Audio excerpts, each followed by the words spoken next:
ప్రముఖ సుప్రీంకోర్టు న్యాయవాది సిద్ధార్థ లూథ్రా చంద్రబాబు గారికి మరికొందరికి వీళ్ళందరికీ నేను ఒక ఆస్థాన న్యాయవాది తను. సో ఆ సిద్ధార్థ లూథ్రాతో ఢిల్లీలో చంద్రబాబు నాయుడు గారు తన ఇంటికి వెళ్ళి మరీ 40 నిమిషాల సేపు రహస్యంగా సమావేశమయ్యారు అని ఒక పత్రిక రాసుకుంటూ వచ్చింది. చంద్రబాబు గారు 2 రోజులు ఢిల్లీ పర్యటనలో ఉన్నారు కదా, 2 రోజులు అనాలా, 5వ తేదీ పోయారు, 5వ తేదీ రాత్రి మళ్ళీ ప్రత్యేక విమానంలో విశాఖ వచ్చారు. 6వ తేదీ దగ్గుపాటి వెంకటేశ్వరరావు గారి పుస్తకావిష్కరణ కార్యక్రమంలో పాల్గొన్నారు. మళ్ళీ 6వ తేదీ సాయంత్రం ప్రత్యేక విమానంలో ఢిల్లీ వెళ్ళారు. ఆ తర్వాత ఒక ఏదో రిపబ్లిక్ టీవీ వాళ్ళ ఈవెంట్ ఏదో ఉంటే అందులో పాల్గొన్నారు.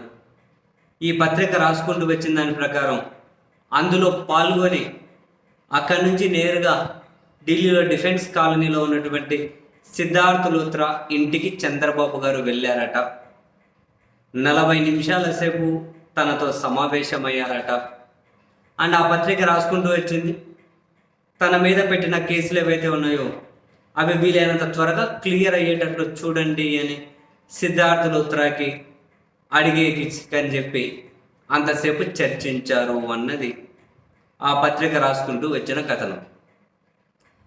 ఒకవేళ వెళ్ళి ఉంటే దానికోసమే వెళ్ళి ఉంటారా, వీళ్ళంత త్వరగా కేసులు క్లోజ్ చేసేటట్లు చూడండి అని దానికోసమే వెళ్ళి ఉంటారా, లేకపోతే అంతకుమించి ఇంకేమైనా కనుక విషయం ఉండొచ్చా? ఒక ముఖ్యమంత్రి నేరుగా ఒక న్యాయవాది ఇంటికి వెళ్ళి రహస్యంగా 40 నిమిషాల సేపు సమావేశమయ్యే పరిస్థితి వచ్చిందా? సో ఏమై ఉంటుంది? ఒక చంద్రబాబు గారి మీద నమోదైన కేసులు క్లోజ్ చేయమనేనా వీళ్ళు చెప్పిన దాని ప్రకారం? అంతకుమించి ఏమైనా ఉండొచ్చా? ఉంటే ఛాన్స్ ఏమైనా ఉందా? తెలియదు. లేదంటే ఒక ముఖ్యమంత్రి ఒక న్యాయవాది ఇంటికి వెళ్ళి నేరుగా అంతసేపు సమావేశం కావాల్సిన అవసరం ఉంటుందా?